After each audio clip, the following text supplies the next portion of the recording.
Hello, beautiful. I just wanted to pop in real quick today and talk a little bit about emotional hooks. So, essentially, it's kind of an urban dictionary thing, but it is a crucial thing to understand about relationships and relationship patterns in general. So, essentially, relationship hooks are where our emotions get played on in order to influence us, in order to get us to see from someone else's perspective or to play on our emotions in some way, or to get you to relate to them. Essentially, they're sneaky little things that in on the very surface level can seem harmless, but when people hook us, that's what can lead it to unhealthy repetitive relationship behavior. Essentially, once you know your hooks, you can help unwind and unravel those things and create a more healthy, balanced environment for your relationships, right? So, like hooking somebody to like go see the movie that you want to go see is something that we consider relatively harmless, but when these patterns get more insidious and deeper, and of course over a relationship over a longer amount of time, you then look back and realize that the hooks that your partner, the person you're dating, or the person that you're married to, the things that are sort of ingrained in your relationship in a repetitive level, so things that you just do automatically now, those can get really unhealthy. And once someone learns how to hook you, they can lead those into deeper ways of relating in a way that is, not only unhealthy, but also can lead to bigger things like manipulation and coercion and justifying really, unhealthy, uncool things in a relationship. Once you know your hooks, you can understand in a deeper emotional level what you're actually trying to not feel or what you're trying to feel by getting hooked into or giving into someone's emotions, right? So appealing to your need to be a good person is an example of a hook, or appealing of your need to sort of bring another dish to Thanksgiving, even though you already cooked half of it and someone else is hosting, or someone else promised this, right? But they're falling back on their promise. So last minute, they're sort of appealing to your need to be a good person or to be giving, have a giving nature.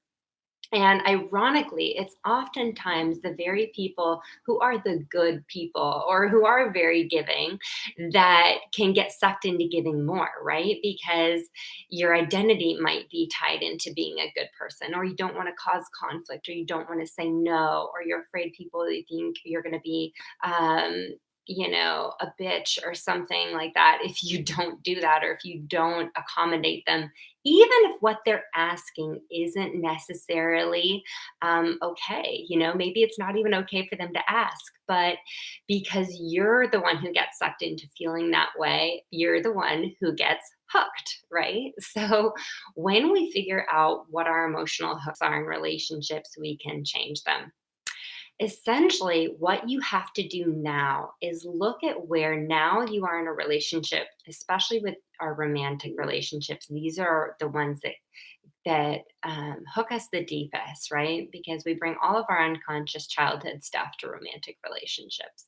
So look at either a current romantic relationship that you're in or a dating situation, or look at your past romantic relationships. And you can even write them down on a piece of paper or just start to think about them. Where did someone play on your emotions the most? Where did you feel the most obligated, or where did you feel the most guilty, right? And look at the things that maybe you gave in that relationship, or the things that you kept doing that weren't very reasonable. That maybe you were over giving too much, or maybe you were being too accommodating to the other person, and look at where those imbalances are. This is going to start to tell you where you get hooked, right? So for me in the past, it was like a partner would play on my emotions to be understanding, or always giving, or always forgiving. And of course, I was all of those things. So they knew that they could play on my emotions for me to be even more forgiving, even if what they did was totally uncool and like really, really outside the boundaries of a relationship. They knew they could play on my emotions. And when I figured it out and sort of started to uncover the emotions that I felt underneath that, that's when it absolutely changed in my life forever. All you have to do is uncover where your deepest emotional hooks are and start to go underneath that. Does that make you feel guilty? Are you avoiding guilt? Are you avoiding conflict? Do you not like it when people get angry at you or get mad at you? Or, was conflict very uncomfortable for you as a child, watching your parents argue or watching people around you argue? So you can start to really, really see what emotions you're actually trying to avoid feeling in yourself. So then you just give in to those hooks, right? Because in the temporary, in the short term, it actually works. It helps you avoid that discomfort. It helps you avoid those negative feelings. But in the long run, it just creates imbalance in your relationships.